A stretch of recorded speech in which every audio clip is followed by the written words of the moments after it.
We see what we see, but we know there's an unseen behind what we see. Again, we see what we see, but we know there's an unseen behind what we see. And that's what turns on the intellect. Yes, the question mark came from the concept of the ear. The ear, and that's what children, young children, are always asking, why, right? Yes, the baby observed, they reach out. They grab, they dismantle things. Why? Because they're looking for the unseen. What's behind this moving toy? So again, we conclude this first part. So the Quran defines life for us. It defines words and worlds. We live in a world and it is defined for us in the Quran. Some may argue why the Quran? Because the Quran is a revelation from the creator of life that you say you're living. And then, the Quran has all these arguments. Someone comes out, they're gonna compete in that, right? They say, I know when I'm gonna die. And then the Quran comes out and say, tell us the time, tell us the city you'll be in, tell us the country. You can't. Yes. So no matter how much you see, the more powerful concept is what you don't see. It's what is motivating. And again, for us, all definitions are defined by the proper perception of Allah. Alhamdulillah.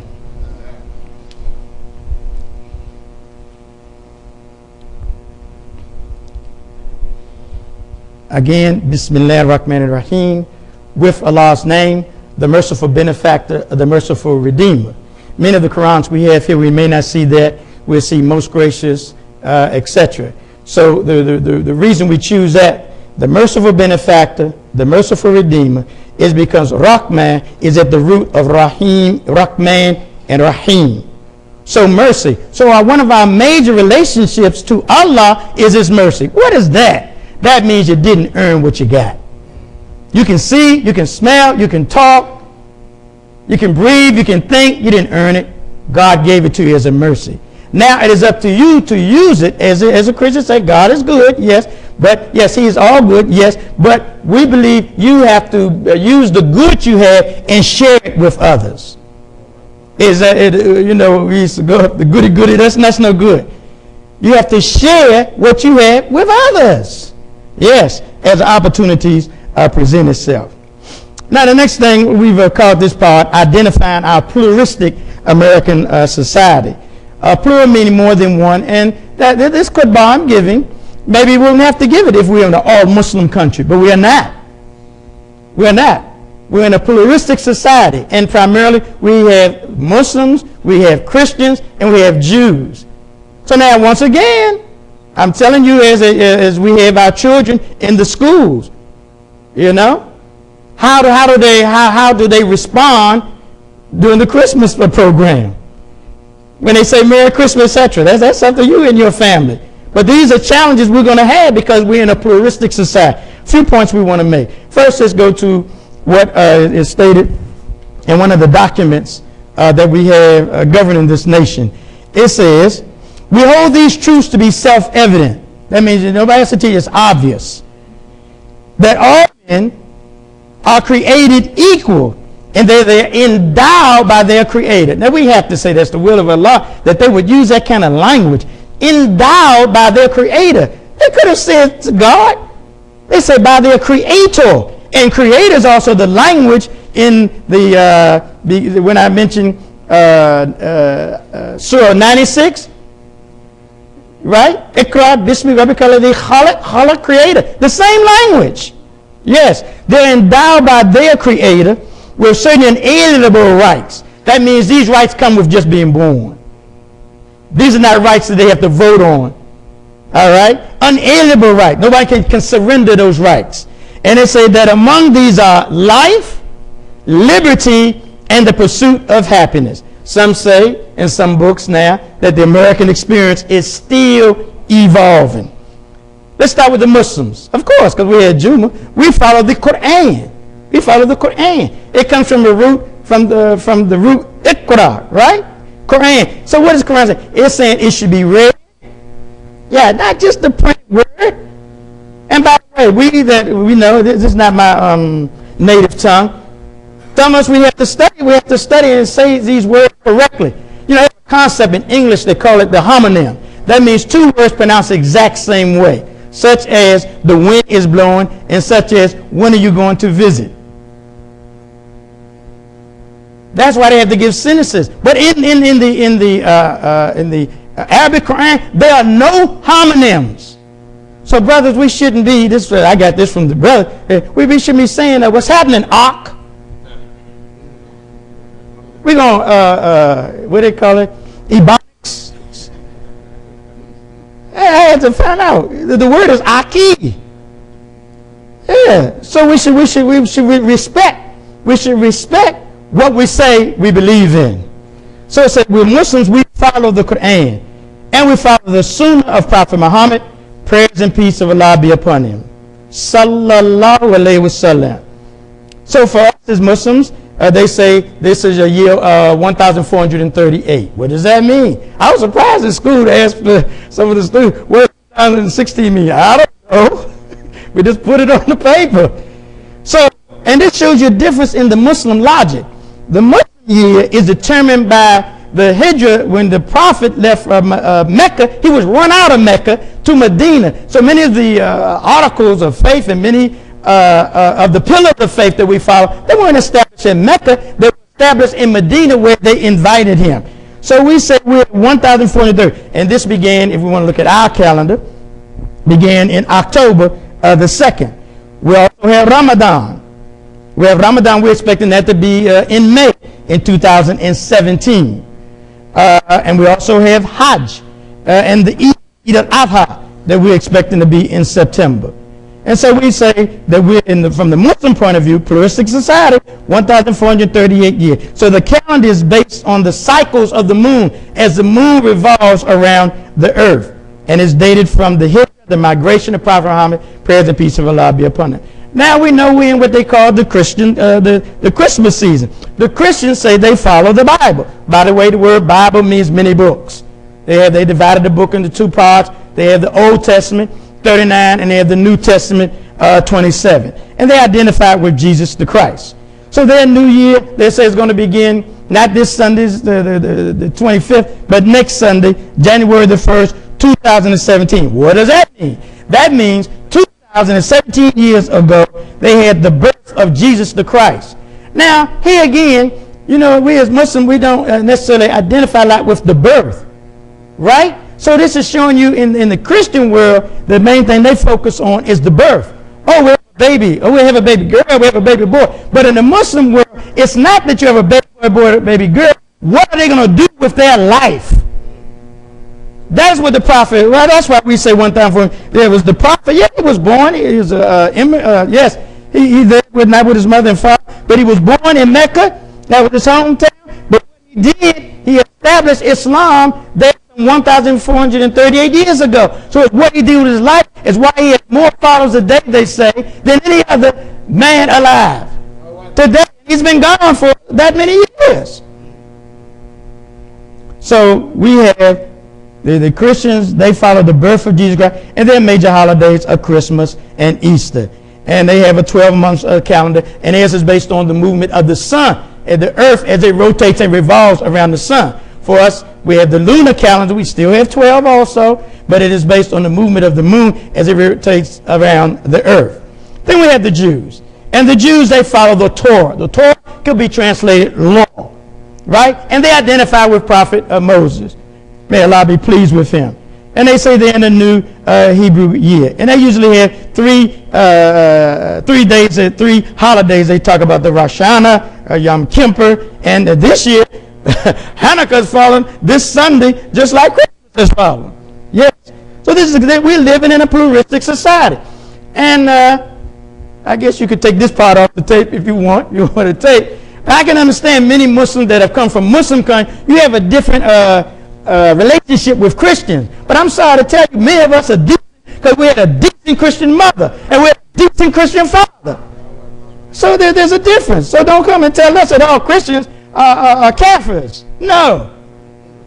Unless you're going to, is there something in the Quran that it says that we're closest to the Christians because they are often seen in prayer and they renounce the world. Yes. So we have different experiences, but we're in a pluralistic society now. So we have to keep that in mind. So I'm just going to mention a couple things here. Situations that occur for us. I'm not giving any recommendation, just telling you situations that occur for us.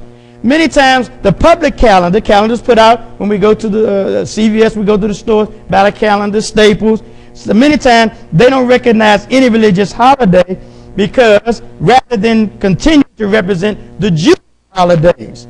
So many of them, they don't recognize certain religious holidays in their calendar. But there's a movement forward, and of course we have Hanukkah, as I said, is the same as Christmas is coming a Sunday. Also, we're in a situation that many of us are going to get Christmas gifts. And are we going to return the Christian greetings? We have to make a decision on that. Some Muslims accept Christian gifts, and in turn give gifts on Eid al-Fitr. Right? Other traditions that in the society we have, receiving Christmas cards, accepting the family Christmas gatherings, attending office Christmas parties, etc. These are challenges because we're in a pluralistic society. So we want to get the respect. Sometimes used to say this in the street, you want to get respect, got to give respect. And then sometimes when we dine out, go out with our relatives or our neighbors, and we insist to let them know that we don't eat the pork. Now let's keep in mind that. Now do you know in the Quran it says this? Now when we say we don't eat pork, a lot of us, again, we're only in thinking about the pork or the pig as an animal, right? But the reason is much deeper than that, is we don't live the life, so we are social creatures, and we don't live our social life like the pig does. And the Quran itself, please read, sir. Quran says the distance between you and life is its consuming of the pig. You need to consume the pig. It's more important to live consuming the pig than to die because you are following some ritual. Now, so then of course, I'm not going to say a smart aleck says to me, well, how much of it should you eat? I say, eat till you have sustained your life. And when your life is going to be sustained, let it go. Many of us won't have that kind of experience in our background, but we have to be thinking about these things.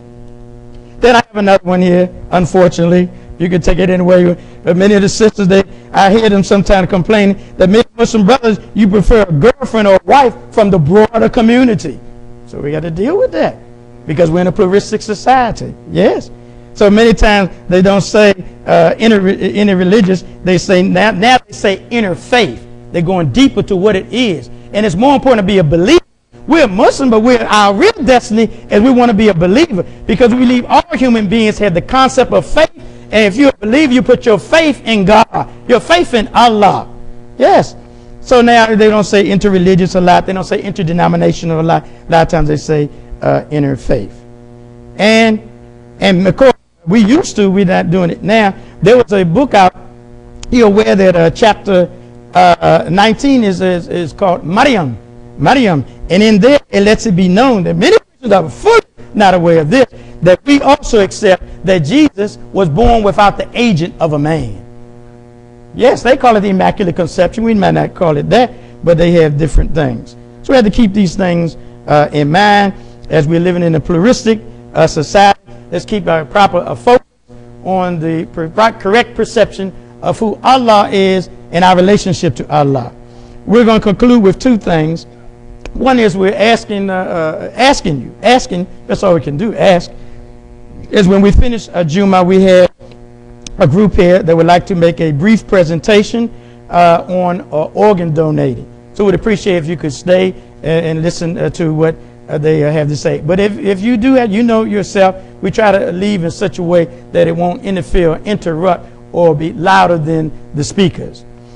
Then the next thing we have, we're going to read this from our Imam, talking about the I guess we could call campaign that we have going on now.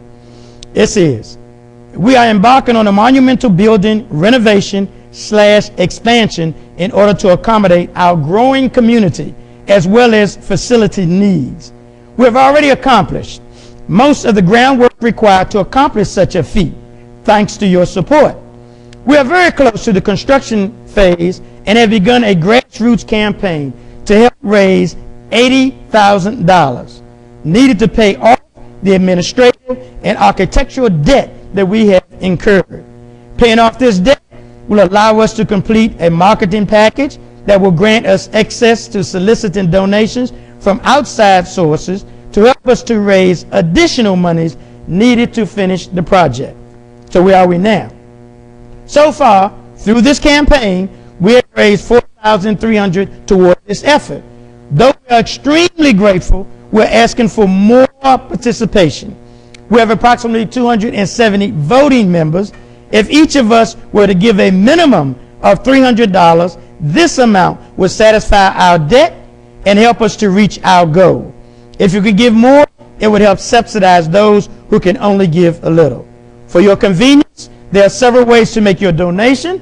Obviously, right now, donations can be dropped off at the Masjid's business office located in the social hall or mailed directly to Masjid Muhammad or through the website. That is thenationsmosque.org, Masjid expansion. May Allah reward you for your generosity, commitment, and prayers. The Nations Mosque, Masjid Muhammad, is a 501c3 charitable institution, and your donation is tax-free. We want to close with just, I believe I have it here. Hold on.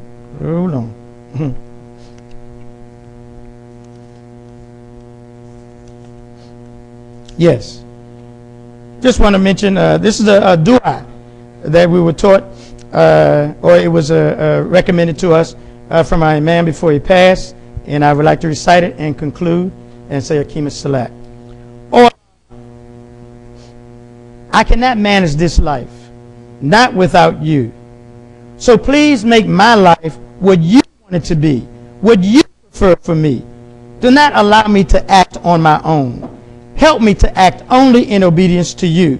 As-sami'na wa atoina, meaning we hear and we obey. Ameen. Akim as-Salat. Allahu Akbar, Allahu Akbar.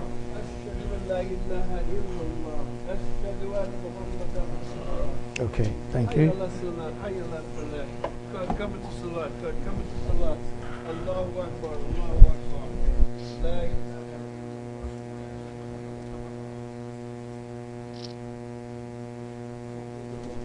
We strive to make our lines perfectly straight.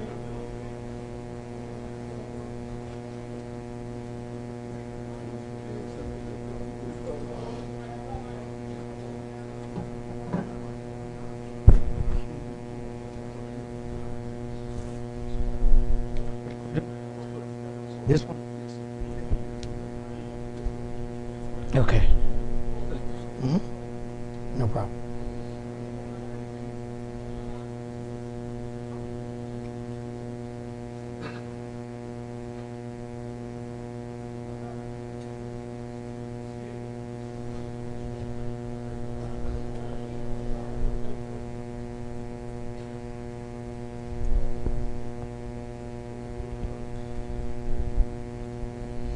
All right, we are waiting to hear from those in the rear and in front of the sisters that we are ready.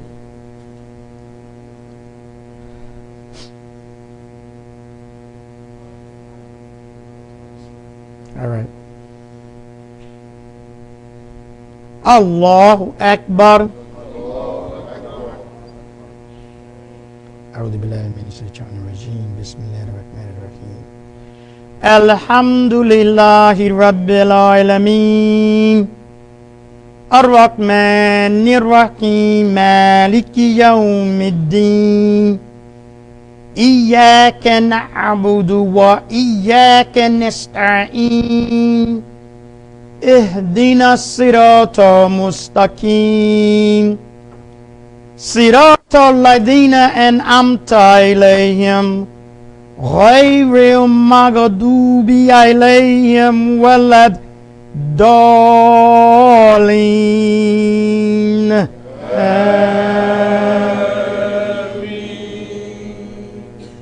بسم الله الرحمن الرحيم والعصر إن الإنسان لفي خسر إلا الذين آمنوا وعملوا الصالحات وتواصوا بالحق وتواصوا بالصبر. الله أكبر.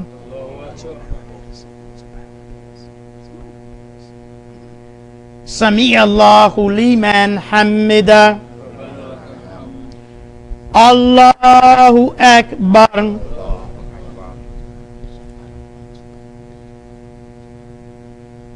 الله أكبر الله أكبر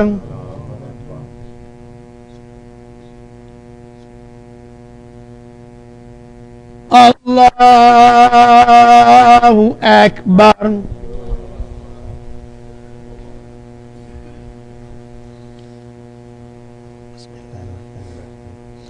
الحمد لله رب العالمين الرحمن الرحيم مالك يوم الدين إياك نعبد وإياك نستعين اهدنا الصراط المستقيم صراط الذين أنعمت عليهم غير المغضوب عليهم ولا الضالين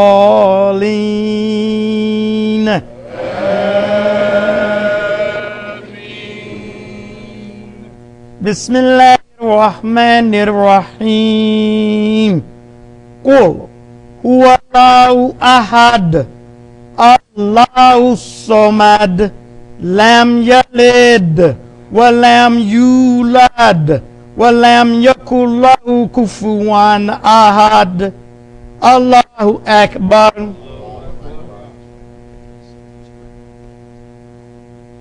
سمع الله لمن حمده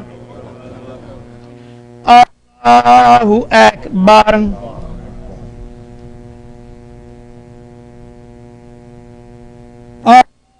الله أكبر الله أكبر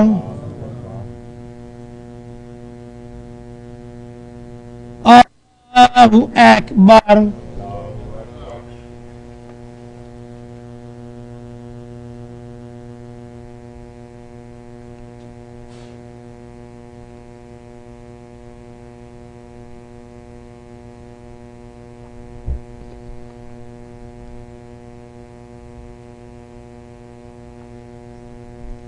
السلام عليكم ورحمة الله السلام عليكم ورحمة الله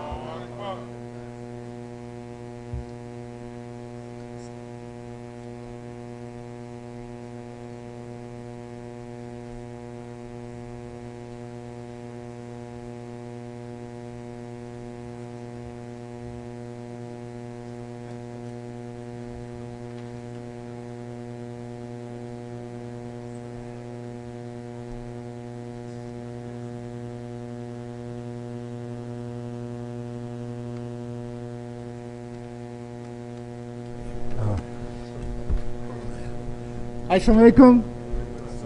Let me have your attention, please. We have a guest, and we'd like to hear from our guest. And there's information downstairs if you have to leave. But please, let's give him a moment so that he can be heard in terms of what this organization is bringing to our attention. Please go right ahead. Thank you. Well, we thank you for having us here. And as in the Quran, in chapter 5, verse 32, it says, "And whoever saves a life, it is as though he had saved all mankind." My name is Al Smith.